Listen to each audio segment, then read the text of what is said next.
Hello, everyone, and welcome to our cybercrime program. On behalf of FHNN and Little Falls Village, it gives me great pleasure to introduce today's speaker, Walter Hauser. He is a volunteer with the Financial Crimes section of the Montgomery County Police Department. Previously, he was an IT cybersecurity manager at the Department of Homeland Security, the Department of Agriculture, and other federal agencies. He's a very well qualified to talk on this topic. And now, Walter, I'm turning the program over to you. Thank you very much, Denise.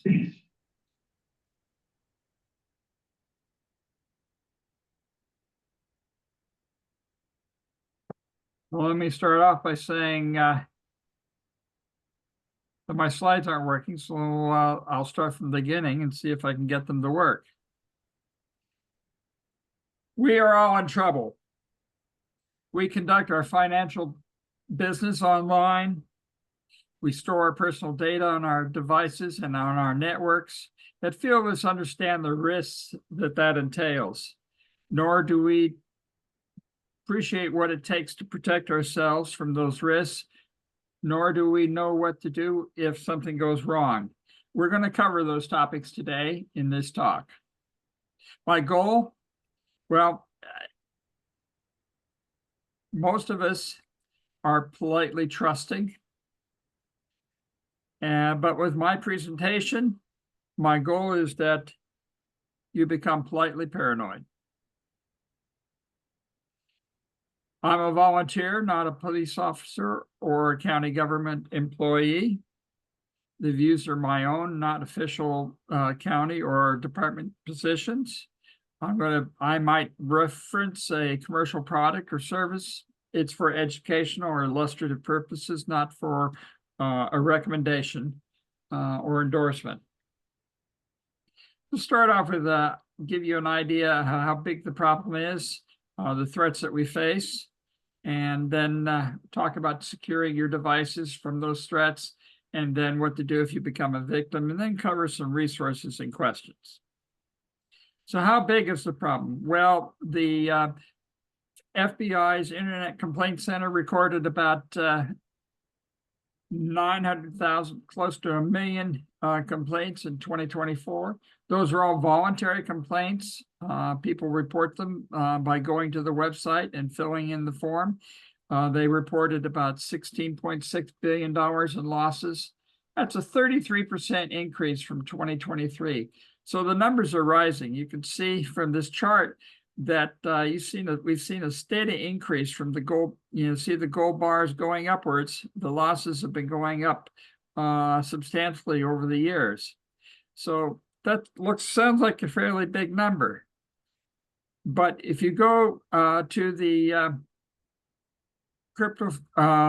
cryptanalysis or chain analysis firm, Chain Analysis, which does analysis of cryptocurrencies, and they track, among other things, the illicit cryptocurrency wallets. And they've watched $40 billion worth of transactions against those illicit wallets for sure. But they estimate that actually the number is probably closer to $51 billion in 2024 of illegal transactions in cryptocurrency alone. So I'd say that $16 billion is significantly underreported. So we're looking at an epidemic of frauds and scams in this country. And any one of those frauds and scams could be perpetrated against you tomorrow or today. So as bank teller says to the criminal, you could do this just as easily online. Well, I would say it's not quite true. It's actually easier, because when you go to the bank, the teller is behind the counter. The money's in the safe. There are cameras, there are guards, there are devices. The money is, if it's stolen, it can be tracked. There are RFID chips in the money packs. Also, other controls that are used that, you and I don't even know about. But when you sit down in front of your computer, it's just you and your password. Another issue to face here is that the problem gets worse with age. It gets worse with your age as a victim, my age as well, because although young people report more readily, they have less to lose, whereas those of us who are of retirement age have saved up over the years, and we have quite a bit of money that we seem to attract a lot of scoundrels to want to take our money from us. Now, if we look at the top scams reported by the Better Business Bureau for top scams for 2024, many of these can be done via the computer.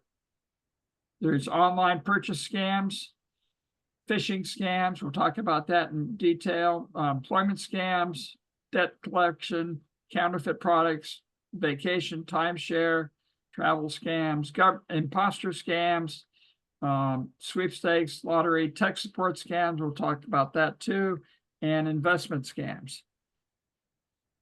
A little quiz first.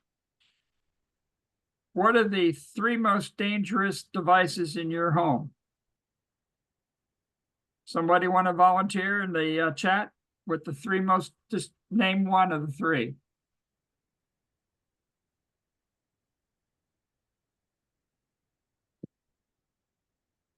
Do we have any guesses in the chat?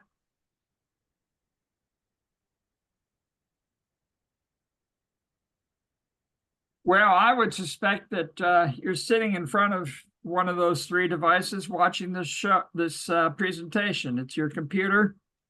If you're not watching it on your computer, you're probably watching it on your cell phone. That's the other of the 3 most dangerous devices. And then lastly, if you get a phone call, that's the 3rd most dangerous device. Today's presentation is going to be talking mainly about the phone,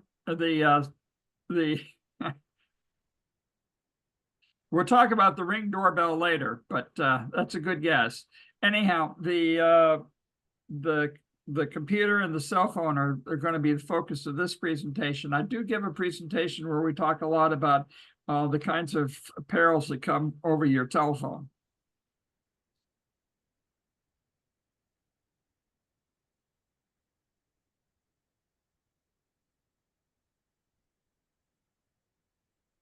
Now, sitting in front of your computer, you look at your inbox and you wonder to yourself, what could go wrong? These attachments, these messages are written to pique your interest.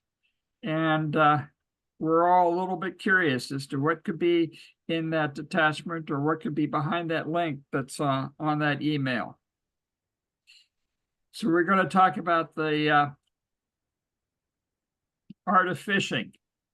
These phishing is are emails that are sent to you by bad guys who are trying to get you to download their malware, which is harmful software designed to get you to give up information such as passwords, access to your bank accounts, and other personal information, sensitive data, etc. Or get you to click on a link or on an attachment. Phishing email is different from spam. Spam is just unwanted email.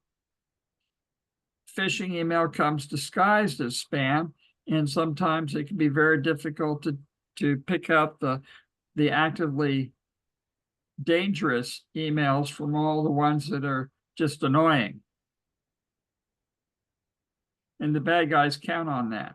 Smishing is like phishing emails in that they have links and attachments, but they come via your text messages on your smartphone. we'll see some examples of those later. So you want to be careful of the odd message, even if it comes from a contact, because some of your friends might have their computers taken over by the bad guys. So here's an example. This is a fairly basic one of a email that I got, a few years back. And some of you may have seen something similar to it. It claims to be from Norton, which was for me a red flag because I'm not a customer of Norton. And secondly, the address from it claimed to be from was actually a Gmail address. Well, Norton would never use a Gmail address to bill. That just makes no sense for a commercial company to use as a billing address. And then it's addressed to me, but uses lowercase addressing, which of course is not good, proper business language. And then the introductory paragraph here is a little awkwardly phrased. Again, a red flag, or at least a yellow flag. Here's another red flag of a different sort. It's designed to get me all anxious about $349 that they say I spent on a product that I didn't receive and that I didn't want. And so they want me to, call that number. And let me tell you, you do not want to call the number. And then lastly, the itemized bill here is for McAfee antivirus protection. And if Norton were ever to bill for antivirus protection, it would be a cold day in the underworld, I assure you. So you do not want to respond to any of these. You do not want to click on any links from any of these bills. And if you were to call that number, you would be getting a very intensive course in high pressure sales. Here's another devilish little trick from the scammers.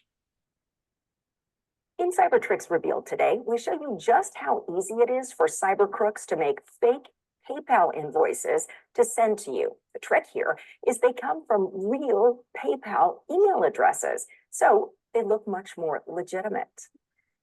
Behind the screen, cyber thieves are sniffing around for tools to use on you. This one is a perfect match. With a few clicks, they can send you a real PayPal invoice to steal your money. Here's how. The underdwellers set up a PayPal account free of charge. Then simply click Create an Invoice. They can add a logo to make it look more professional. Then they type in your email address. Now for the fake product, the lure. In this case, a human-sized hamster wheel at a cost of $799. Add a message to the customer to make it look even more realistic. The trap is set and send. You get the invoice right in your inbox. You may open it and see this, a professional-looking document with a PayPal logo. But wait, you say, I didn't order this human-sized hamster wheel. You might check the sender's email at the top, but it comes from PayPal, a real PayPal address. Not only does it look authentic, but it also helps the message get past email filters trying to block spam and scams. You might go a step further and check the second email address. That could be a red flag, but many people don't check. If you click on Pay Invoice, it'll take you to your real PayPal account. The invoice will actually show up there, all signs that it could be legit. You can click to pay right there in your account. But the thieves aren't actually trying to convince you to pay through PayPal. They're counting on you saying, no way, and turning to the seller message to stop the transaction. It says, if you're not satisfied, please contact us within 48 hours. Did I lose sharing? There's a problem. It stopped. Yeah, I'm sorry. 8 hours for return and refund options with a website and phone number for easy cancellation. You call or click for customer service, you end up not with Hamco, but with the cyber rodents playing right into their hands or paws.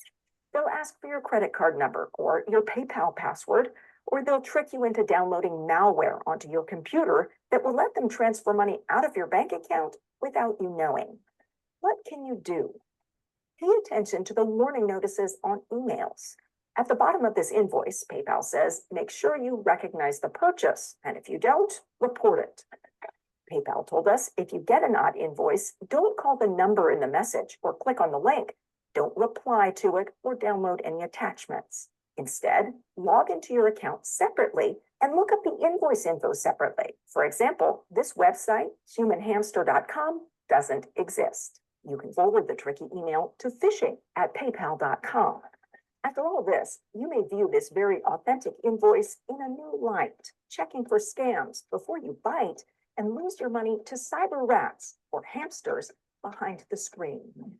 You may say, hey, you just showed the crooks how to do this. The truth is, crooks already know how to do it. It's the rest of us, the non-criminals, who need to know about this so we can be prepared when it hits our inbox. In Mexico, Carrie Tomlinson for Ampere News.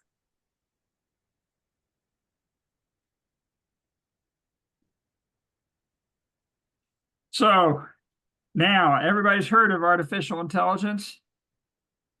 Well, I assure you that the criminals certainly have, and they're using it to make their phishing emails much more proficient.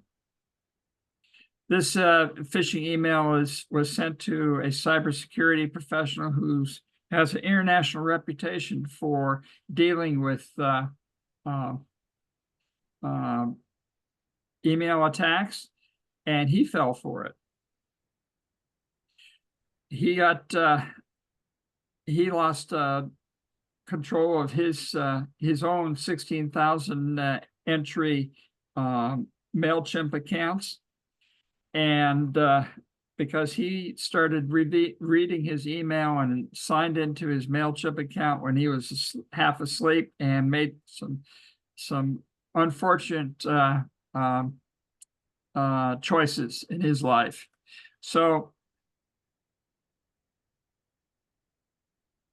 don't read your email when you're not awake. Also, if you're dealing with email, be careful about your tools, your artificial intelligence tools. You know, they can be, let's say, maybe a little bit too clever, acting on your behalf, because an attacker can hide instructions inside emails or documents. And if you send an instruction to, one of these AI agentic tools, it can execute a command against those emails that the AI then, and that the attacker then can cause those documents to be exfiltrated. There's no suspicious links or attachments, just clever prompts. Send all your documents away to the bad guys. So be careful when you're using AI against your own files. Here's some smishing attacks, text messages that you get from maybe some sketchy sources. So you can see here, here's you're gonna a very tempting offer from UPS for a complimentary shipping coupon. All you have to go to this this particular link, and if you look at the link, you might wonder, well, where is this? And we all have to become experts in parsing through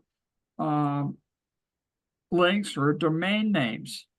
And what is a domain name? Well, a domain name is the address where that computer website is located. And it consists of the root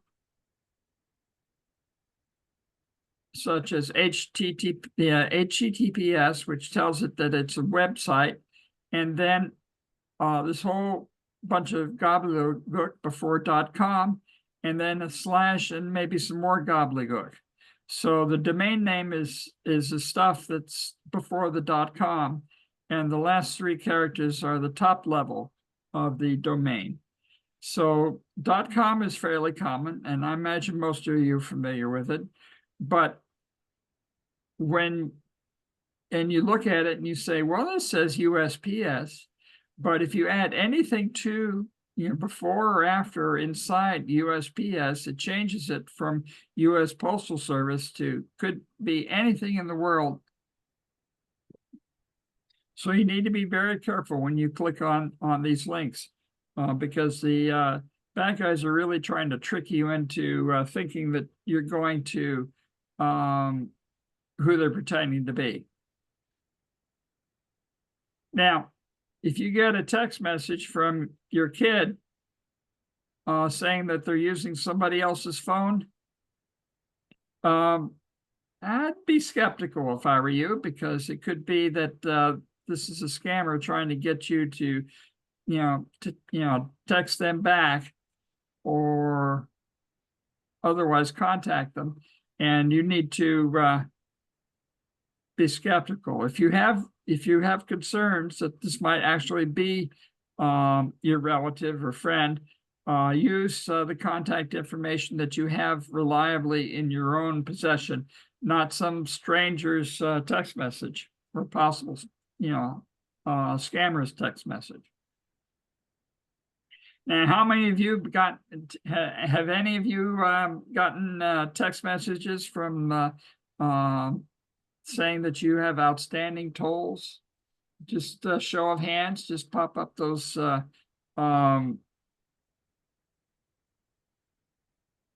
Lots of hands. sure. Yeah, Yes. do you have a hand there that you could show me that you have, if you've got one of these yeah, anyhow, we've gotten a lot of these text messages here in the past few months, and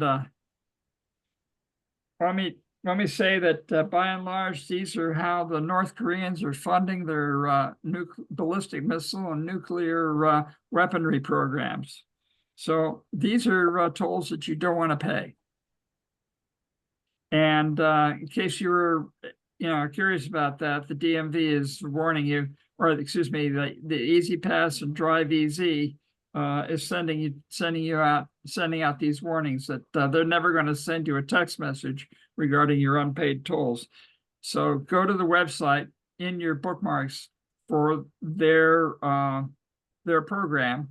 If you get a message about any or unpaid bills or the like.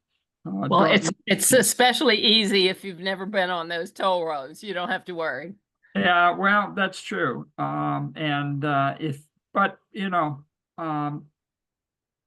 Some people still feel tempted that they have to clean their reputation from tolls that they've never incurred. So don't be tempted. So again, summing up a bit, read your messages when you're alert, look out for the red flags, being pressured to pay, that the toll messages had sense of urgency, you had to pay in 2 days or you'd get a terrible fine. The context, of course, if you don't drive on those toll roads, then it's not,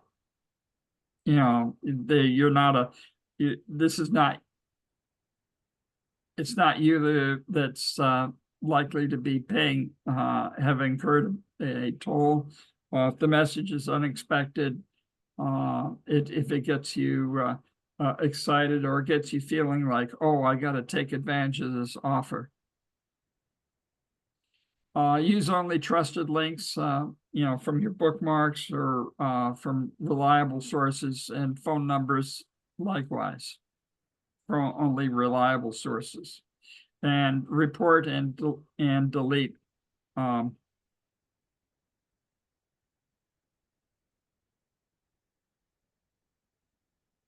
Update your use anti-malware on all your devices, including your cell phone. You get anti-malware for your cell phone from F-Secure, and it's free. And update your operating system and applications likewise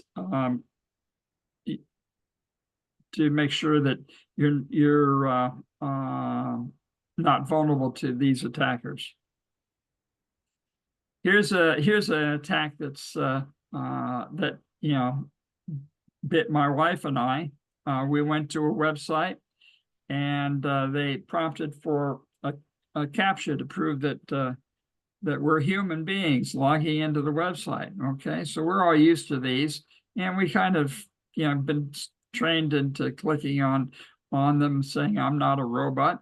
Okay, and however, this one is a little more complicated than the typical CAPTCHA or reCAPTCHA routine. It asks you to it has you do these steps where you press the Windows button and R, and then it has you press Control V and then press Enter. Well, what you've just done is install malware on your computer for the bad guy. Okay, so if that reCAPTCHA has you go through a bunch of steps, it's that's a website you don't want to visit, because that the owner of that website has installed a plugin or a reCAPTCHA software that is bogus and has been created by attackers to install malware on your computer. And what that malware will do is it will track all your keystrokes and send all your passwords and logins to your banking, your credit cards, so that you will be giving the bad guys access to all your finances.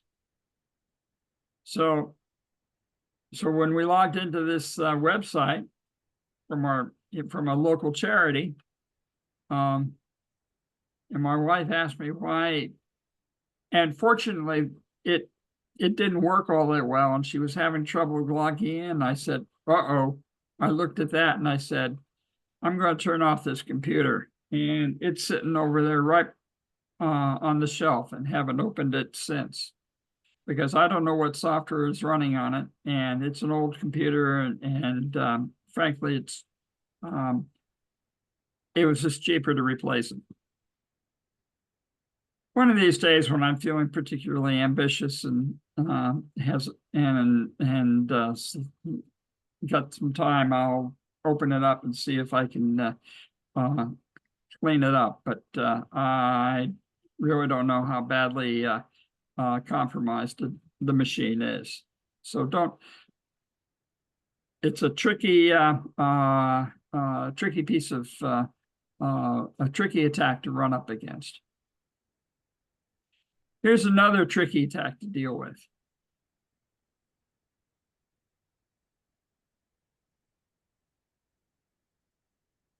See that QR code?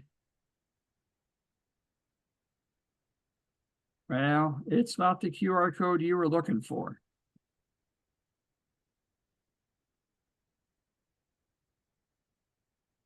So beware, if that QR code can peel off, if the edges aren't sharp and precise, it might be fake. Run your fingernail across it. It could be hiding the legitimate sticker. And if it lifts away, don't use it. So beware of QR codes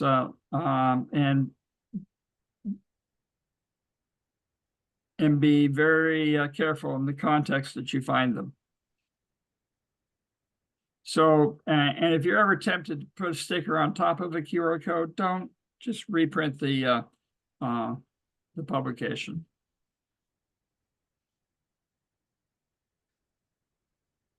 All right, so check this out. I got this email, right? Tell me if you wouldn't have totally freaked out. Jake, I'm investigating allegations of sexual harassment at your workplace, and your name was mentioned. Can we discuss this over a call next week? Signed by Samantha Richardson from Equality Law Group. I mean, I knew that I hadn't done anything wrong.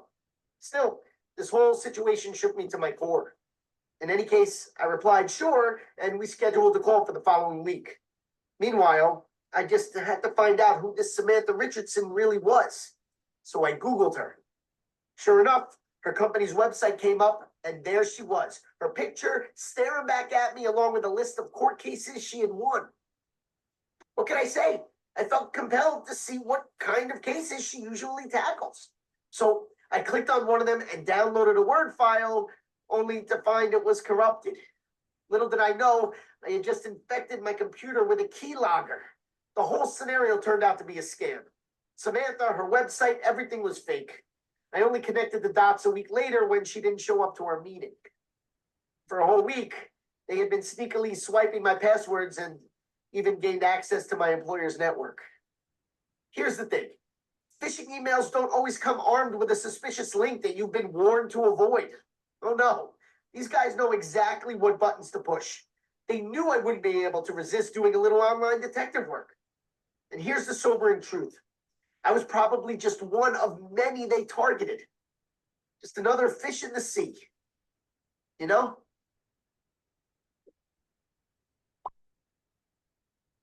So they know our vulnerabilities, and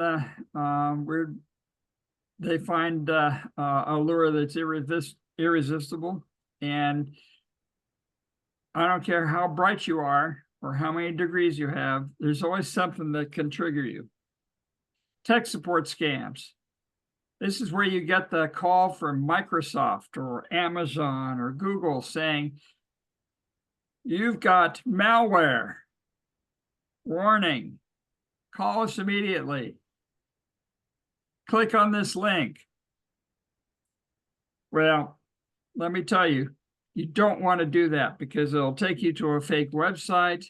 Calling them they'll press you to act quickly. They'll want to download software onto your computer to get remote access. And what they're going to do is install a keylogger or other malware on your computer. Instead, just say no, hang up, close the web browser, go to another website, and if that doesn't work, disconnect the internet. If you do, make the mistake of contacting them, and have your computer scanned for malware. And you can find out more at our website. There's the QR code.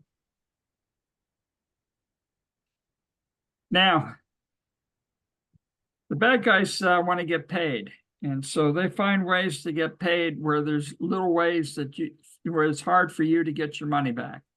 And of course, one of the most popular ways to steal your money is to get you to go down to the CryptoCoin ATM and convert your dollars into cryptocurrency and send them overseas to a cryptocurrency wallet in an exchange beyond U.S. jurisdiction. Matter of fact, the district attorney for the DC government has a lawsuit against a major cryptocurrency ATM machine to suit, saying that the bulk of their transactions are fraudulent and they knowingly participate in that, and that their 26% per transaction fee is of course outrageous, and they're trying to get them shut down. So I think Maryland should probably do likewise. And these cryptocurrency ATMs are very dangerous for your financial well-being. Wire transfers are another favorite tool. They're a little easier for law enforcement to deal with. Debit cards are tough for law enforcement.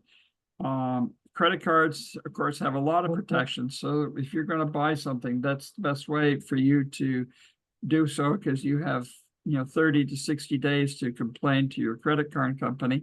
Debit cards, a lot of banks say, too bad, so sad. You made the purchase, the money's gone.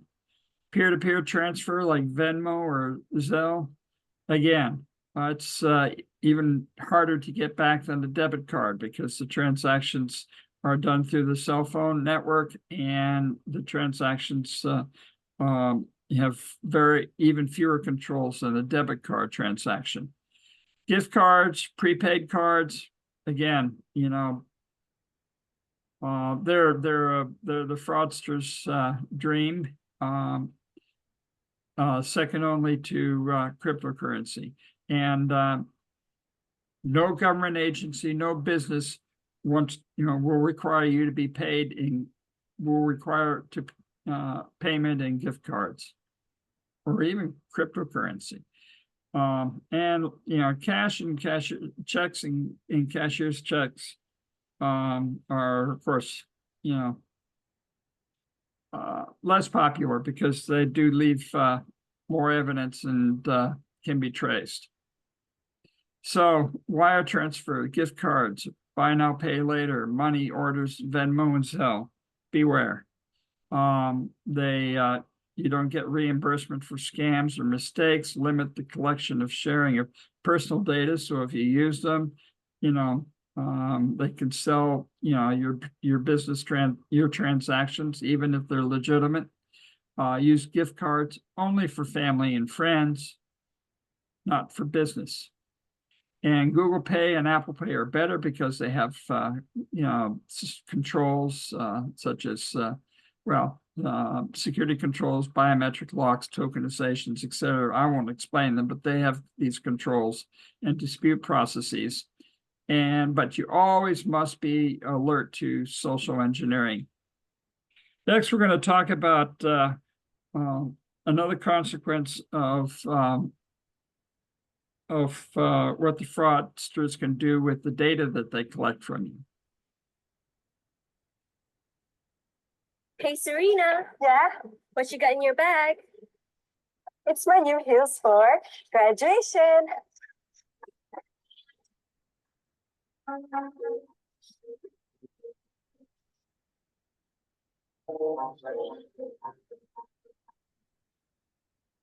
Good morning, guys. Guess what day it is? It's my birthday.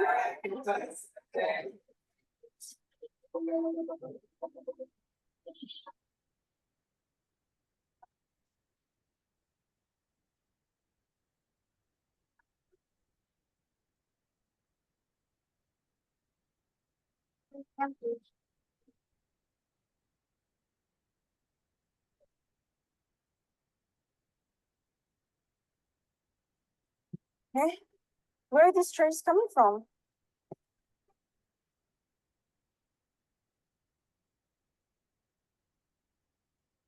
So she posted all this personal data on the internet, and attackers can, read your public web pages like anyone and steal your identity.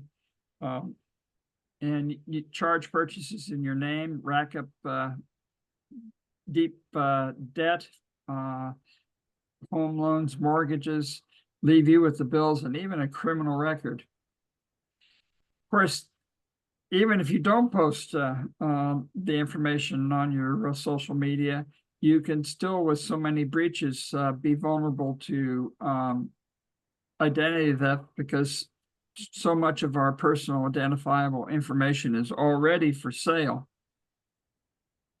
We cover this on our website at this QR code, and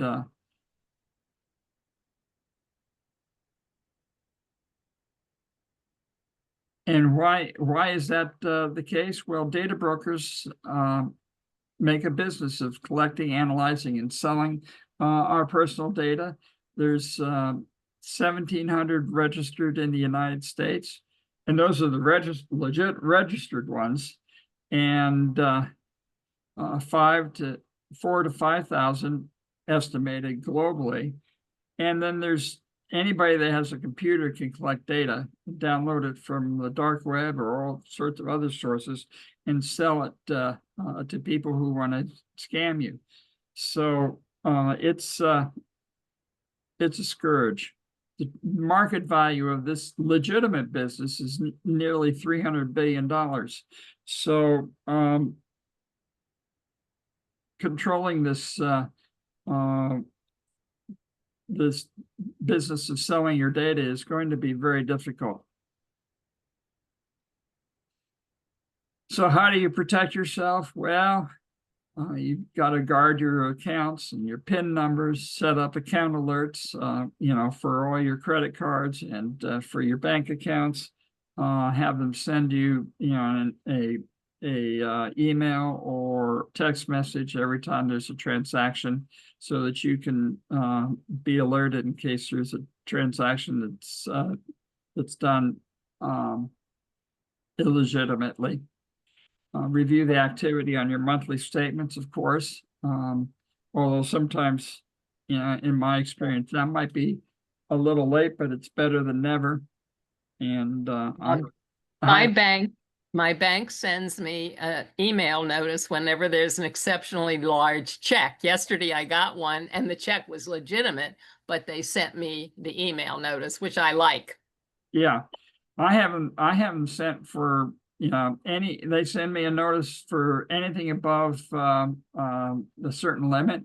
And I always pick the lowest limit. So, if the lowest limit is 5 cents, then I pick 5 cents, or sometimes it's just, $5 or something like, but I don't mind getting the emails. It means a lot of emails, but I also know whenever there's a transaction, and I've spotted a few shady transactions as a result of getting those alerts. So that's good. Always respond to those emails if you don't recognize. Now, also, I encourage you to get a credit freeze, not a lock or hold, but a credit freeze for yourselves, your kids, your grandkids, your friends, your neighbors, your pets. Anybody that has a Social Security number should get a credit freeze. And that means you go to Experian and Equifax and a TransUnion. Go to their websites and fill in their forms. You have to create an account there on each one of those. And there's, we have a identity theft page on our on the police website that gives the details on how to file a credit freeze. That way, the bad guys, even with all this information about you, cannot take out a credit card in your name and rack up all these bills. And let me tell you, it might be inconvenient to make a credit freeze, but if you don't, and they take out a credit card or a loan in your name, it's far more inconvenient trying to get that credit card or loan canceled. And as soon as a youngster has a Social Security number, they become prey to the criminals, because that a child is not going to discover that they're deeply in debt until they go out and try to get credit in their own name, and that's a very rude shock. What's the difference between the freeze and the lock?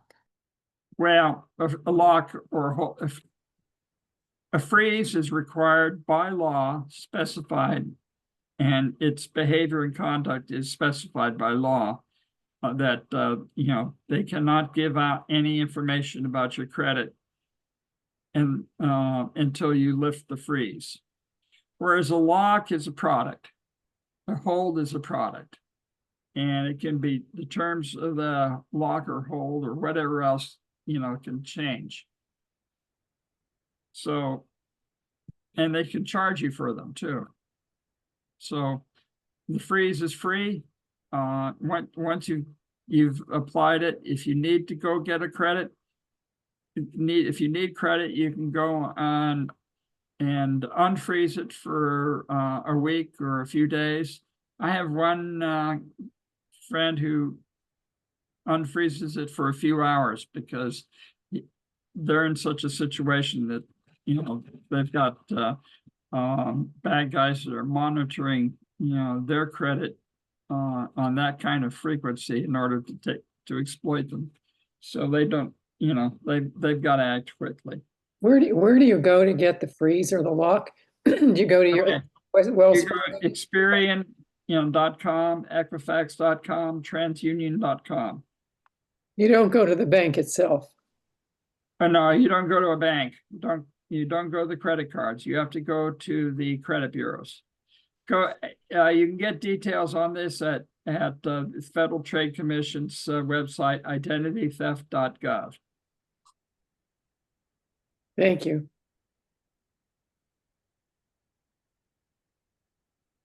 Okay, and check your annual credit reports at annualcreditreport.com. Not freecreditreport.com, that's a product. Okay.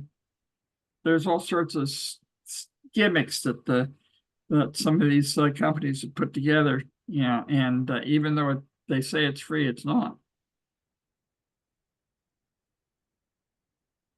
Okay, moving on. Securing your devices. You want to update your browser. Make sure it's done automatically. Update your operating system and your applications. You don't want your computer to be weak because the bad guys will exploit it. So if regardless of how careful you are with opening your email, one of these days you're gonna make a mistake and click on the wrong link, and the bad guys will download some software, and if you're not up to date, that software is going to compromise your computer. So you want to keep your operating system, your applications, your web browser all up to date to protect yourself from what could happen. You want to change any default passwords because the bad guys know all the default passwords. So if your computer or an application comes with a default password, if that smart device comes with a default password, you need to change it. Only use the official app store. We're going to give you an example of what happens if you don't. Okay, because the bad guys exploit if you don't. The official app stores have protections and controls, but the unofficial app stores often do not. Limit the application's access. You know, that flashlight app does not need to be able to read your email. It doesn't need your contacts list. It just needs to turn, you know, the light on. And remove any unused applications. You know, one flashlight app is enough. You don't need 4. Because every app that you have there is a vulnerability the bad guys can take advantage of. Make regular backups of your data, okay? In case something goes wrong, okay, you want to be able to recover your data. Now, most devices, most of your cell phones and have you know, automatic backups, but you need to make sure, check that and make sure that's done regularly. Also make sure that you do regular backups of your computer, your computer information, so that if anything goes wrong, you can recover it. Safe passwords. It's sad, but it's true. Every password for every site needs to be unique and needs to be random. Strong random passwords or passphrases, and you highly recommend a password or passphrase generator, because if you can remember a password, it's too weak. A password manager is really necessary because it can help you generate and it can help you remember your passwords. And there's some examples. Consumer reports. I'd Google Consumer Reports Password Manager, and they'll give you a review of password managers and their recommendations.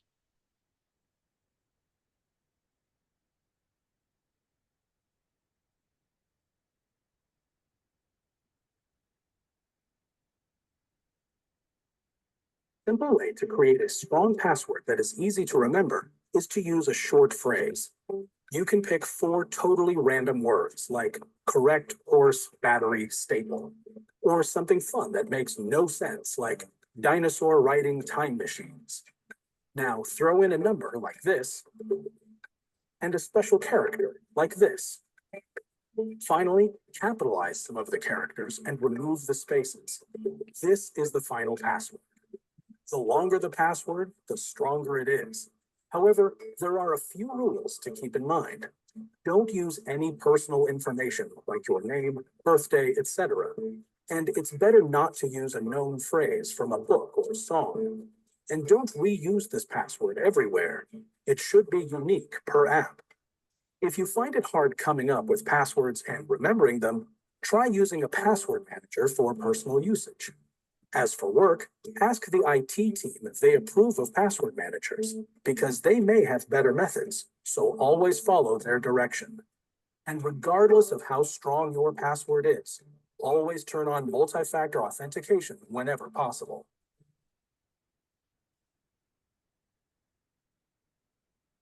Now, this little chart shows you that the longer your password is, the stronger it is. And the more complicated your password, the stronger it is. But the length is actually more important than the complexity.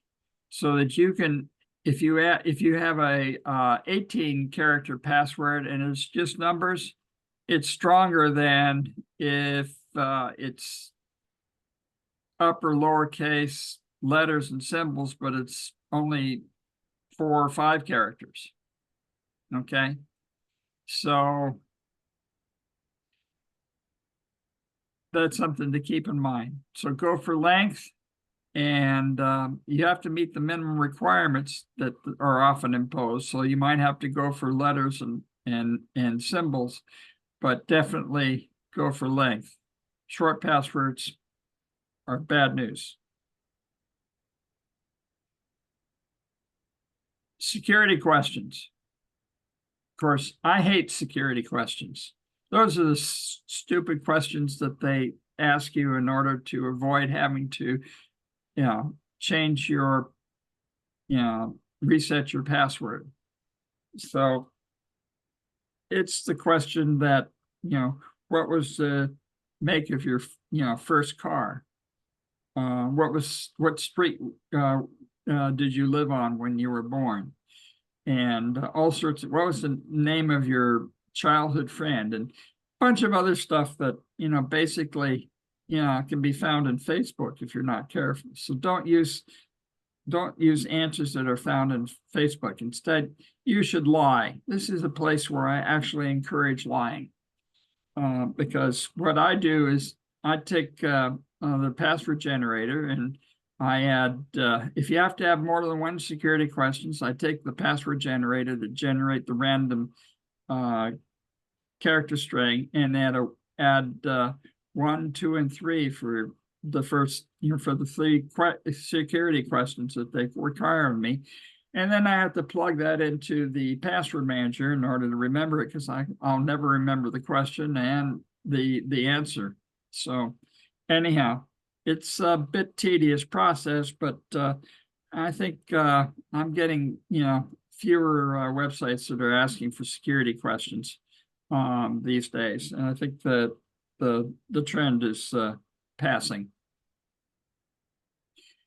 And you can check your username and email and password at haveibeenpwned.com, which is a website that based upon data breaches of passwords and usernames has been over the past few dozen years, so that you can see if your password is well known to the bad guys, because I assure you, that if it's in haveibeenpwned.com, it is well known to the bad guys. And also, the next video is going to show you why you do not want to reuse a password, because the attackers will. Open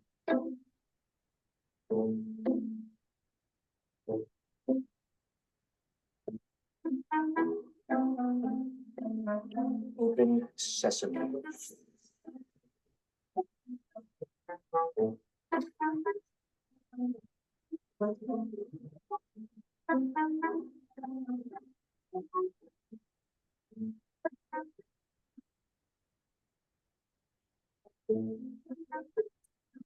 Open sesame. Open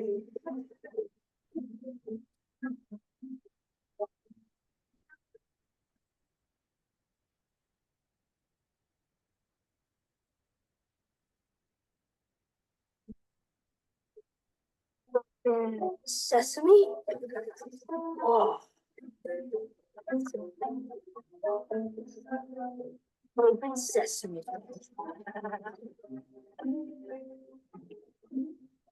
Jesse's girlfriend, woof. Open sesame.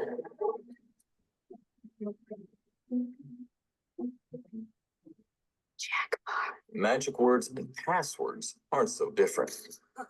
Keep your secrets secure by using long, unique passphrases for every account. Parents, teach your kids about password safety.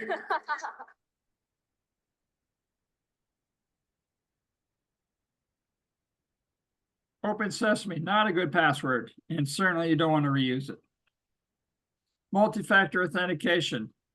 That's where you find another factor that you add to your password to protect yourself from bad guys stealing your accounts. Here's the thing. Anyone can be fooled, seriously, even the most tech-savvy person. Let's say you got fooled by a phishing scam and they hacked your Gmail account. Now they can start hitting reset password on your other apps, and guess where the reset password link ends up at? Your hacked Gmail account.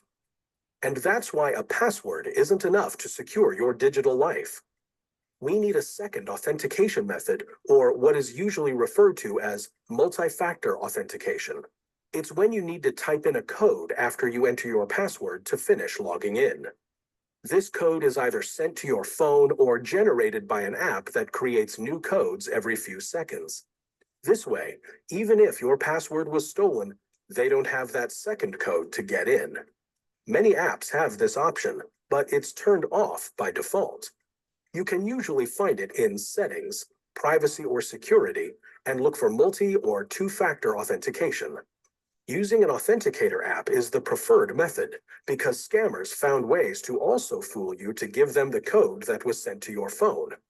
Microsoft or Google authenticators are two apps that you can download from the App Store that will generate these codes for you.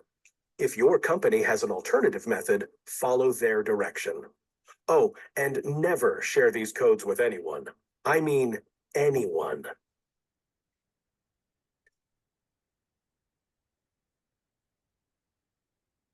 So multi-factor refers to the use of multiple factors. A factor is something that the user has, that you have, which is like a cell phone, something that you are, like your thumbprint there, or something that you know, like your password. And even if the bad guys have one of those, the attackers, they won't have the second, and they won't be able to get into your account or device. And token and authenticator apps include, like say the YubiKey there, or Duo, or the Bitwarden Authenticator, Google Authenticator, etc. Cyber safe surfing. Again, we'll recap a bit what we've covered already. Look closely at the web address to make sure that the domain is correct. You can be tricked by lookalikes like Amazon.com, only the bad guys replaced that O with a zero.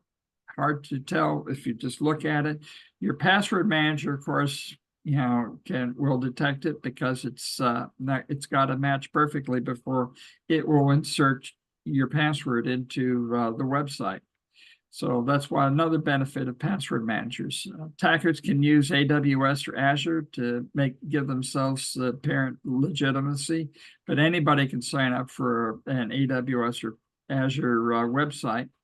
Avoid passwordless Wi-Fi networks because bad guys can lurk on them to monitor your website traffic and collect your logins. So don't do banking or other sensitive business on passwordless Wi-Fi networks. Instead, use tethering and cellular networks instead. And be careful sharing online and social media, as we learned from Sabrina earlier. Wait until you return before bragging about your vacation. Avoid sharing pet names and schools and birthdays. Don't give scammers the data they need. Here's some another reason you don't want to use why you want to use the official stores for your application. And cyber tricks reveal, you may see people talking about an app on social media and want to download it. Hold on, a group of cyber attackers is using apps to do a nasty piece of business. Here's how. Mr. Phone Cleaner might sound like a helpful app, but there's something lurking below the surface. SharkBot, a malware that can take a bite out of your bank account. Google warns about SharkBot's unsavory tactics in its August threat report. It poses as an app like this one, saying it can clean up the files on your phone, boost your phone speed, and extend your battery life. Google checks out the apps before they go to the Google Play Store for you to download. And apps like this one pass the test because at first they are indeed harmless. But once you install it, you can find yourself in deep water. Researchers say the app tells you you need to update it, not through the Google Play Store update system, but manually with your approval. The app may even throw up a fake screen that makes it look more legit. But if you go ahead with this fake update, the app can download the SharkBot malware onto your phone. Researchers say SharkBot then waits for you to go to your bank site. It shows you a fake bank screen, steals your password, and intercepts any text messages from the bank with your special login code. The malware can hit buttons and type out numbers just like you would and sends your money to the sharks.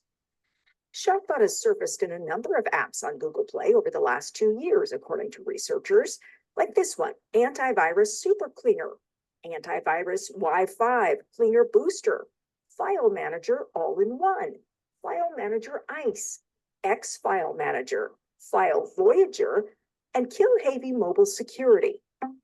When Google gets the reports of the malware, the company will remove those apps from the Play Store for violating the rules. For example, developers are not allowed to update apps any other way except the official Google Play update mechanism.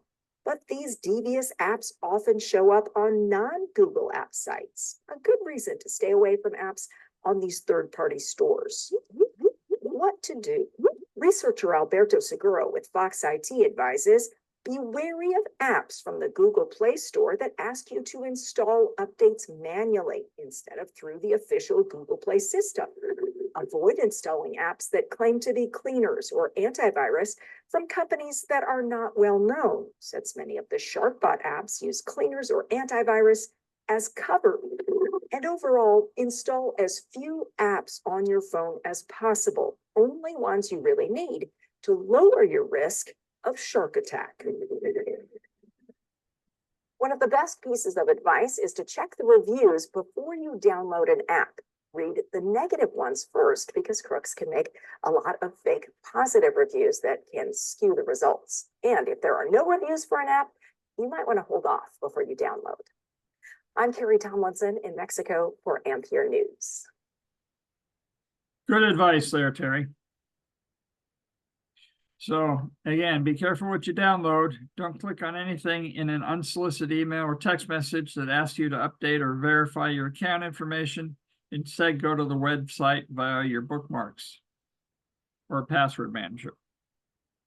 Another reason for, having a password manager.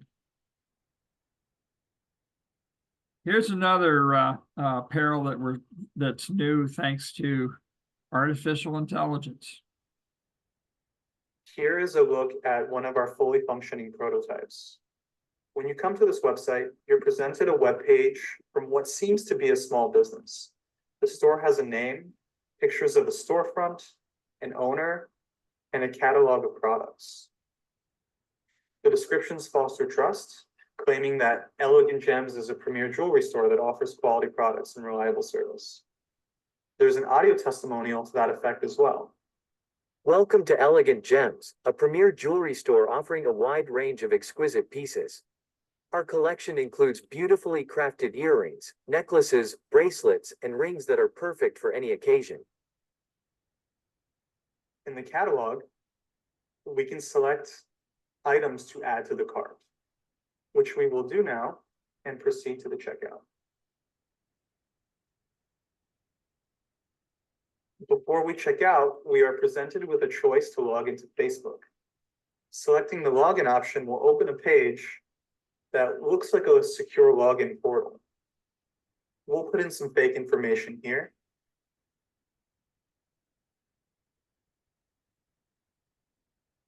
And now we are at the final checkout page. We need to put in our customer and payment information.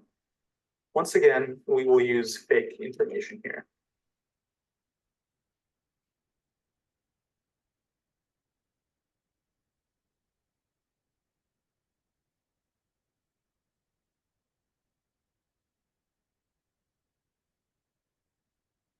Once we have filled everything out, we complete the order, receive confirmation that it is being processed, and then get returned to the home page. The critical point here is that almost everything you have just seen was generated by AI. The storefront, owner, and the products have never existed. The descriptions were written by AI to appeal to our sympathies, and a lot of the code gluing this website together was never created or modified by humans.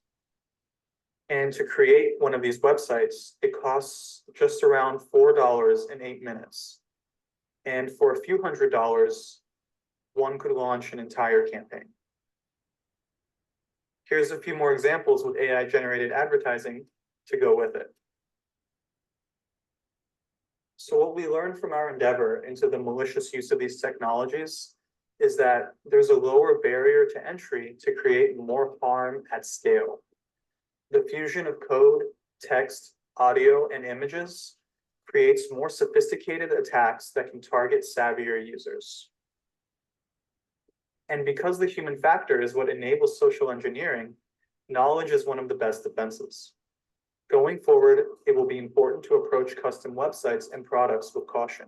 Scrutinize images for graphical errors. They look good at first glance, but minor deformities are still present. Try to find the products, the owners, and the store online. If they only seem to exist in one place, they may not be reliable. Also, AI detection technology is an active field of research. So as the performance improves, we can create automated tools for warning users. And finally, Sophos is continuing to improve LLM-based defense to counter emerging threats. Thanks for watching. So beware when you go out shopping, because websites can be created on the fly, and if they're brand new, they can be scam websites. I use NextDNS, and it will block my going to a website that is less than a couple of weeks old, just because that's indicated that's a red flag of a website that's not mature and could be a scam website. Next, AI has brought us another peril, the enhanced virtual kidnapping, and this explains why you should have a safe word for your family and anyone that could be used to extort money from whose kidnapping could be used. Dad, it's me. Sweetie, is something wrong? I've been in an accident. I need Oh my help. God, are you okay? What happened? I don't know. I hit another car. He's really mad. He doesn't want insurance to get involved. He says I can cover the damages with cash, but I need $2,000. It's gonna be okay. Just take a deep breath. What's our safe word?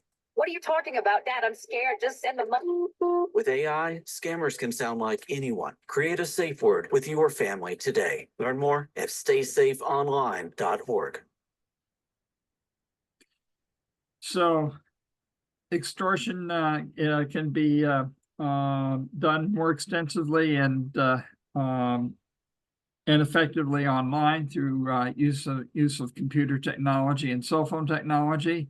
They leverage intimate or compromising content, and I know that's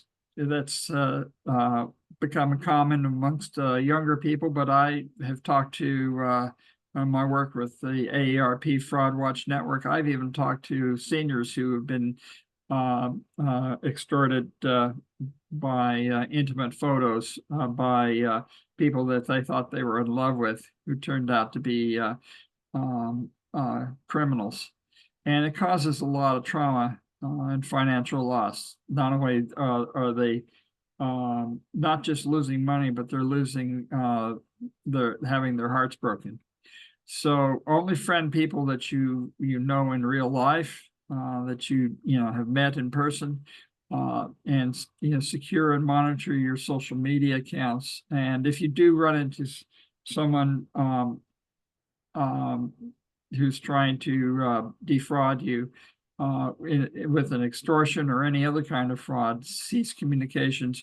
Report it immediately to Montgomery County Police Department, or if you're not in Montgomery County, to the local police department where you are a resident.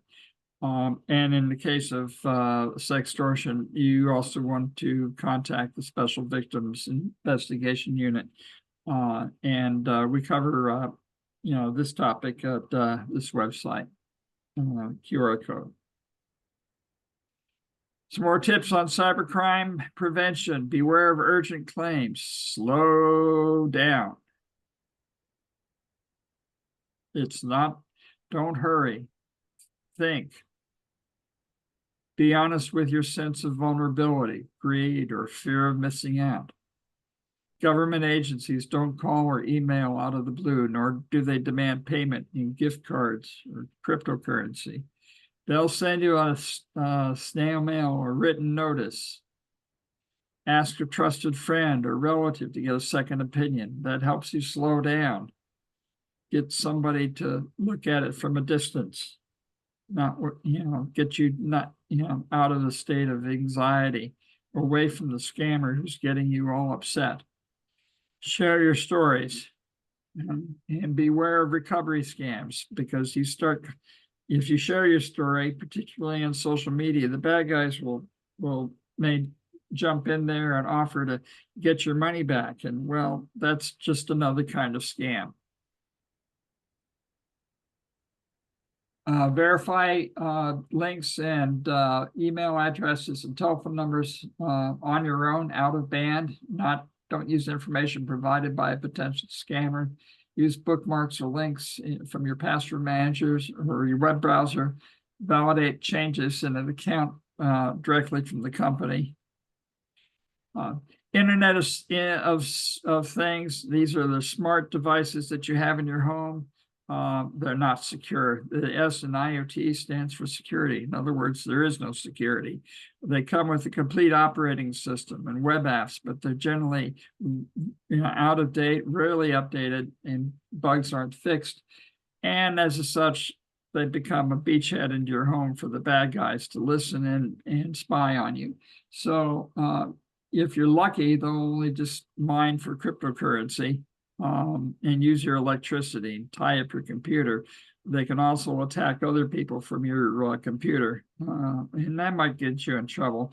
And beware of cars, because you attach your phone to a car stereo. But next thing you know, you're downloading your contacts and emails and text messages into this other car, and you never know who might be looking at that. So if you don't buy it, it can't harm you. That's my default position. So I have very few smart devices in my home, and I didn't intend to buy the ones that I do have, like my smart washing machine and my smart dryer that, I do not attach to my network because I don't have any need to, talk to my smart dryer and smart washing machine. Anyhow, and if you do, change the default passwords, so they can't be, compromised. Cover cameras when they're not in use so they can't spy on you. Put them on separate networks from your laptop and smartphones so they can't steal your passwords and do your banking for you. And buy them from reputable makers that provide automatic updates. Somebody said that Ring doorbell was one of their dangerous devices. Well, I agree that smart devices are dangerous. Ring happens to have a reputation for doing automatic updates, so it's perhaps less dangerous than many. So if you become a victim, okay. You can file a police report by calling the county police non-emergency number at 301-279-8000. Okay, that's your police report. Do that promptly. Don't wait. Okay, if you have a problem with the bank account, call the bank. Now you may want to call the bank first, okay, and the police second. That's fine, but don't wait on either. Call promptly because time is of the essence on many of these transactions. Call the FBI, Baltimore, or the National Contact Center. Okay, now it's often easier for the police department to get a hold of the FBI than for you to get a hold of the FBI, because we know the direct numbers to reach the police department. The FBI numbers. And who in the FBI is probably the best person to deal with the particular circumstances that you're dealing with. So, but obviously, contacting the FBI is recommended. The AARP Fraud Watch Network at 877-908-3360 can provide you advice and recommend what to do for various situations you're in. Okay, and a sympathetic ear. But AARP doesn't do police reports, so do that later after you've contacted your local police. And over the long term, you can reach AARP Fraud Victim Support Group to talk to people who've been through the same experience, and some of these frauds and scams can be very painful to deal with. And report your loss to your insurance company once you have a police report. Of course, report to the Federal Trade Commission to keep the FTC statistics current, because that's important too, so that the government knows these crimes are serious. IC3.gov, so the FBI knows what the trends are in computer crime, and that they can keep up with it. Social Security Administration for Social Security fraud, IRS, likewise for tax fraud, so that these agencies can keep ahead of it. And here's some resources. The links are all available on the presentation on my website, which I'll show you again, the link to it again. And here's a link to our web pages for cybercrime prevention, a link to the DHS computer and cybersecurity and infrastructure security agency, things that you can do to keep yourself safe. And we have no table for handouts, but I do have them if you come to any of my in-person presentations. And let me end with an update on artificial intelligence for you. In a stunning development, Canada has declared war on the United States. Let's go to Joe Braxton, who is live at the border. I'm currently at the border, but there is no war. Mom, Dad, I know this looks kind of real, but it's all AI. Grandpa, I'm fine. This is just AI. You don't need to wire money to anyone. I am not in love with you. And I do not need your money for a plane ticket. I am AI. This fake moon landing footage isn't classified. It's AI. You're probably wondering how I got rich with crypto. The truth is, I didn't get rich off crypto. I don't even exist. You might be able to tell this is fake now, but it's going to keep getting better. We're all AI.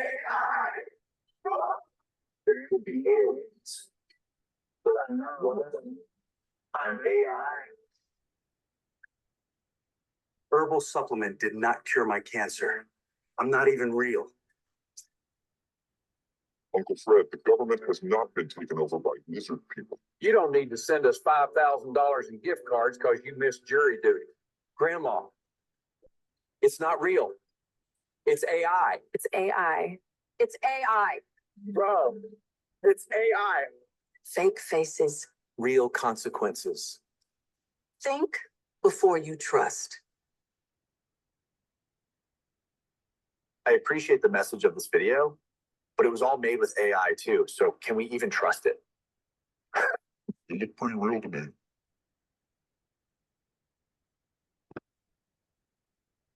On behalf of Chief Amata and the Montgomery County Police Department, thank you for the opportunity to speak to you, and I'll take questions. There are questions in the chat. Would you like me to read them to you? Sure. Okay. The one question is when they make a spelling error, which I guess is happening less frequently because of AI, why does that still happen? Where there's an obvious spelling error in an email telling you to do something. If you're in a foreign country that's outside of U.S. jurisdiction, you're probably not a native English speaker, and so spelling errors can be common. Okay. This is a more of a comment than a question.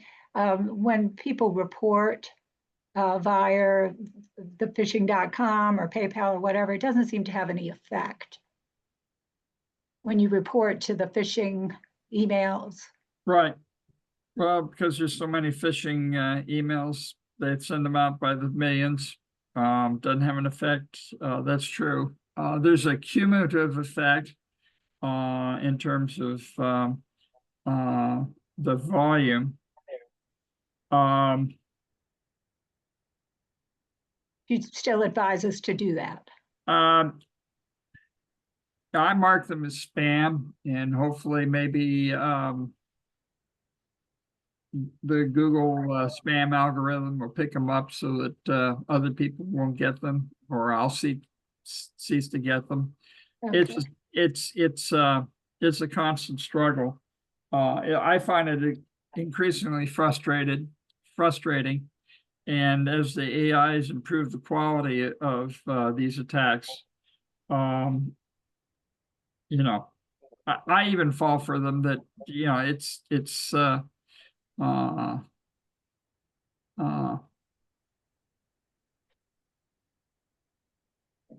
I don't know. I've got a question about passkeys real quick. Yes. What is a passkey, and is it a good idea? It's a good idea. It's a theoretically excellent idea. It allows you to establish a cryptographic relationship between the device you're on and the website you're visiting. Okay.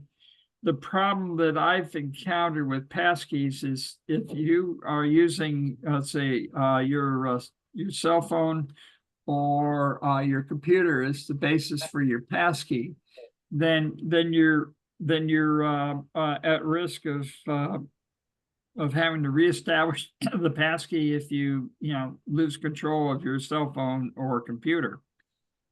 But I use passkeys in my password manager, so as long as I have control of my password manager, I guess that should work. I use passkeys for the really important, like my Google password. And of course I use Microsoft Hello, which is a biometric for my my laptop. But anyhow, so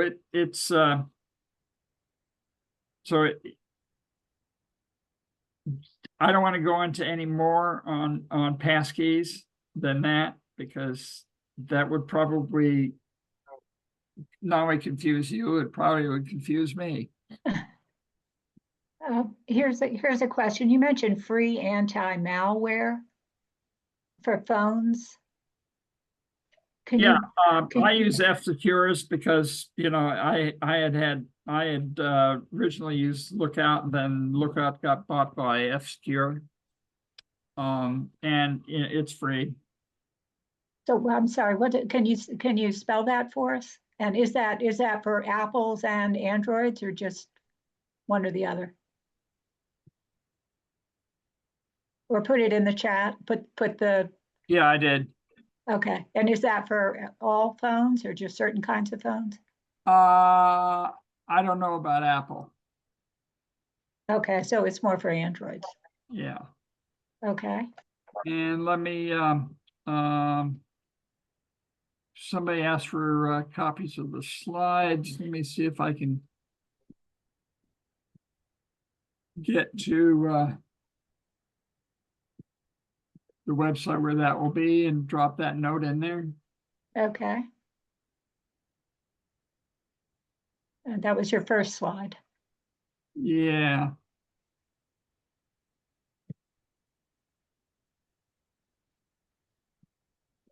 And then we have a few more questions from the chat.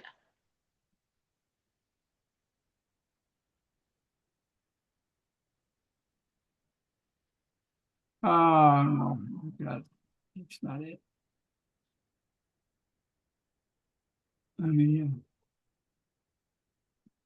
get the right. There we go. That's the one I want.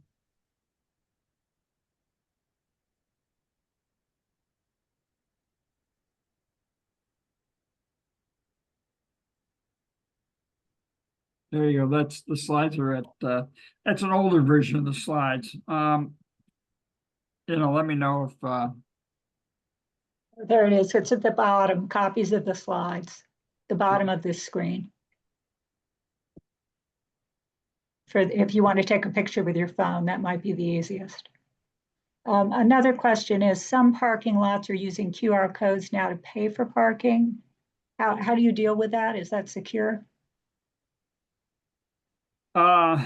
well, you have to be very careful. Look at the QR code. If it's got a sticker on it, then don't use it. You have to run your thumb over it and see if it's laminated right into the if it's part of the sign for the parking code. Okay.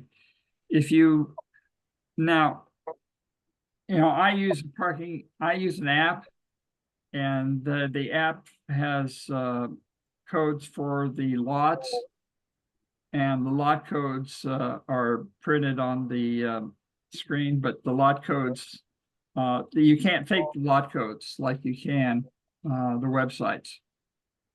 So when you type in a lot code, it's 5-digit code for that, excuse me, for the block codes for the parking area, the area for that and that block of parking spaces. That's hard to fake. Okay, so you use lot codes. Do you recommend? So I use the app for the lot code. Park Mobile is what I use. And then the Park Mobile will have their, this is 5384, would be the, that particular set of parking spaces. And then you would just type that in. The bad guys, wouldn't be able to, fake that very effectively. Okay. But they could fake a website. They could fake the Park Mobile website if you went to it by a QR code very easily. Right, but if you search for it, you should be able to find it.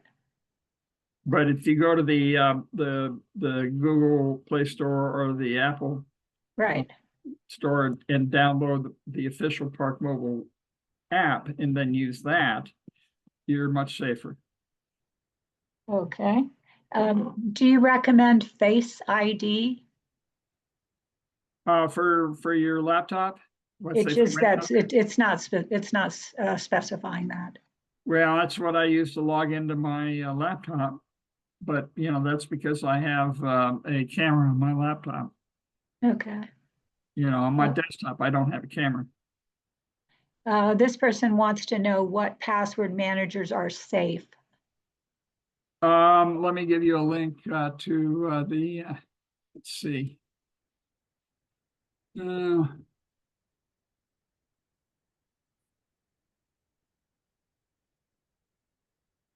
me find the password managers here. Is that one of your slides? I need to, I'm going to close my slide presentation because it's taking up too much real estate for me to be able to.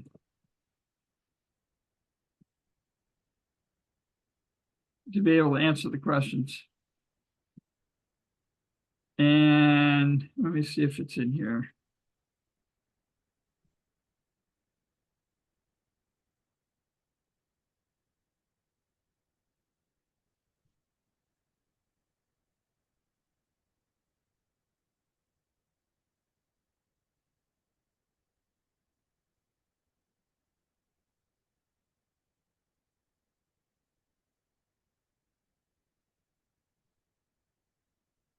No.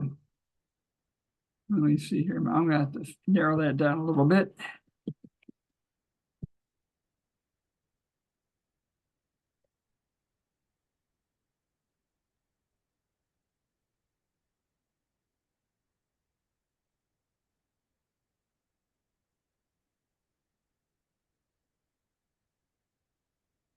Can you explain? Let me answer this question first, because I'm not good at multitasking. Sorry, I'll never pass the air traffic control test.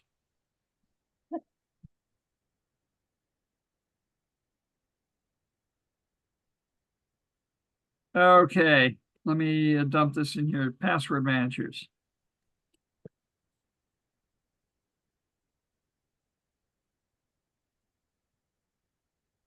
So is that now in the chat? Oh, just a second. Okay.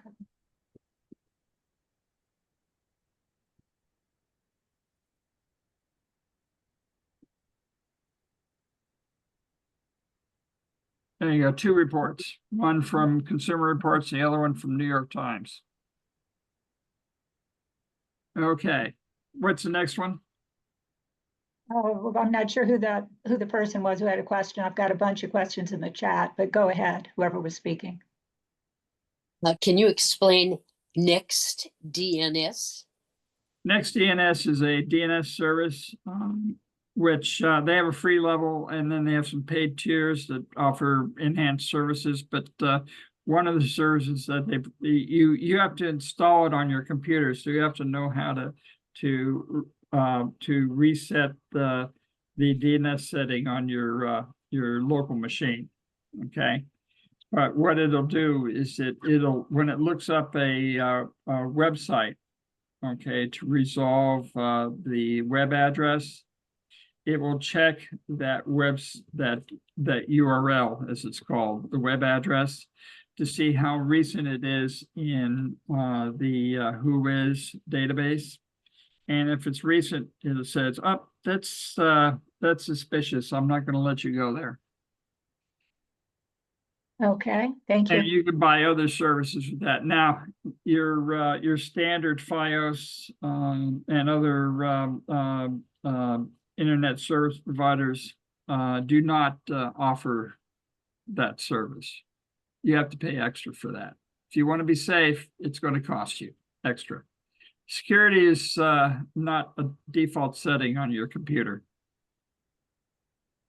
Okay, this is a question about bank statements. If you spot an error, even if you get an alert about a withdrawal, isn't it too late to do anything? I will just say we got money that was taken from a Capital One account by thieves, and the bank did get that money back.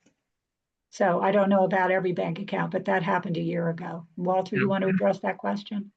It all depends. You know, some banks are better than others. I mean, I've had some people tell me about their experiences with let me assure you that debit cards are more problematic than credit cards. You might get a refund on a debit card, but they don't have to. But for a credit card, they have a legal obligation to follow a certain minimum standard, which might be, allowing you to dispute a fee for up to 30 or 60 days, depending on the agreement you've signed. So read those agreements carefully and watch those statements carefully. And that's why I get the notices, so that I'm ready to pounce on anything that's sketchy. That's a good idea. And I also get notices as for any withdrawal from at all. Yeah. Like, it's anything. Yeah. Well, I get notices for deposits. Because one woman told me in a presentation I gave that she had a couple of small deposits. I don't know, one was $5, the other one for $8. Mm-hmm. And then shortly after that, she got a $10,000 withdrawal and the bank accepted it. Mm-hmm. And she went to them and said, why did you let them take out the $10,000? And they said, well, it's clear you had a business relationship with these people, because, you had these deposits and you didn't object to them. Okay. And that's pretty easy to set up. I didn't have any trouble setting that up with my bank to get the alerts. I also get alerts about deposits. So object to a deposit, a small deposit isn't free money. Mm-hmm. Can you explain how a real looking domain name, e.g. paypal.com, can be a fake? Well, there are all sorts of ways to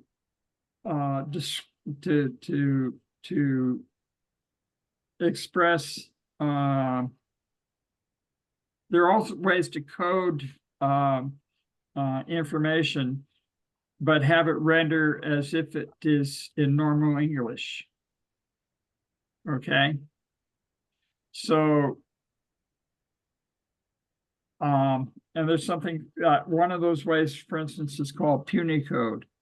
And so if you were to take Punycode, it has all sorts of funny looking characters, but if you put it into your web browser, it would look like like a normal character string.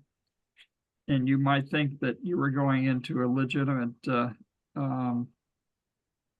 website, but when you went there, you were really going to some place that's not, because it's not the legitimate website, because even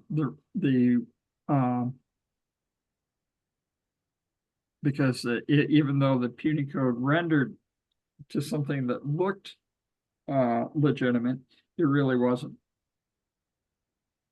That's just one example. There are also little computer related tricks that the bad guys and security researchers too can play with, rendering data on the computer. Here's a question about your website. It from somebody who's already looked at it. It does not have the topic of today's lecture on it. Is it under a different name? I gave a direct link to the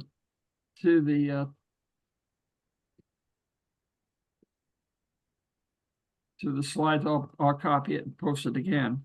Okay. Okay, thank you. Okay. It's in the chat. Yeah, this is like I said, it's an earlier version. Okay. So it has slightly different title. We've got a lot of thank yous. And in the chat, if you all want to copy it, he's got the consumer reviews, the consumer report review of past word managers. I think you've addressed that. The recorded copy, it won't be available for a few days. I think Little Falls Village will send it out to everybody who registered for FHNN. I send it out to people who request it. But again, this will not be ready immediately. You can save the chat if you go up to the top ellipsis. And it'll save it in, you might have a little trouble finding it, but you can look at the link at the bottom. It says show in folder. Yeah, you can just save it as a Word doc. Yeah, and it'll go into your documents under the Zoom folder.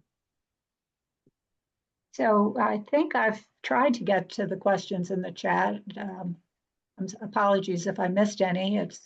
Somebody asked about passkeys, and I thought I'd answered that, but you can you sign up for passkeys when you go to a website, and then they will walk you through the passkey process. But what I would do is I'd go to YouTube and go through a YouTube video or read an article on passkeys, just so you understand it first, okay, before you sign up for passkeys and then realize that you've done something that you don't understand.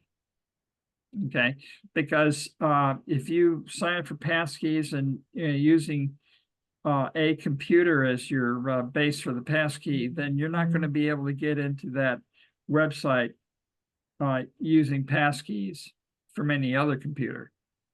Okay, now they will offer you maybe an alternative, so that, well, okay, you can't use passkeys, so we'll let you use a SMS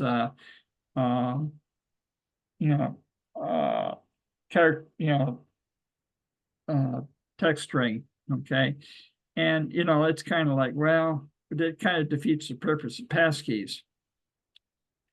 But be that as it may, they're fairly so I use passkeys with my cell phone because I'm more likely to have my cell phone with me than I am my laptop. So that's just sort of, but you have to, I would try it with maybe one bank account and see how that works for you. And then try it, then if that works okay, then try it with another. But if you don't do passkeys unless you've successfully negotiated your multi-factor authentication. Okay, because if you have problems with multi-factor authentication, you're going to find passkeys more of a challenge.